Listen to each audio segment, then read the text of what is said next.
Welcome to the Banker Lamp. Please enjoy the video. You start by installing and launching FX Console so you can access effects fast. Once installed, open it from window extensions and pin the panel where it's handy. Next, set a keyboard shortcut. This speeds up your workflow dramatically. I use Ctrl plus space. Make sure After Effects cache and autosave are configured to avoid lost work. Finally, scan the console UI, search bar, favorites, history. These are the controls you'll use in the next steps. You'll now run the core loop. Search, apply, and refine. Type part of an effect name into the search bar. FX Console supports partial matches, so you don't need full names. Once the effect is highlighted, press Enter or drag it onto a layer to apply instantly. After applying, open Effect Controls to tweak parameters and preview in context.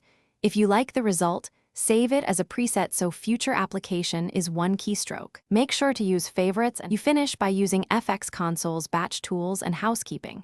Select multiple layers, then batch apply an effect to maintain consistency across shots. This avoids manual repetition. Export your custom preset list to transfer to another workstation and sync favorites so your workflow stays consistent. Before rendering, validate effects on a short RAM preview. If you hit performance issues, clear disk cache, disable high-resolution previews, and restart After Effects. These steps usually resolve lag and ensure your final render matches the preview.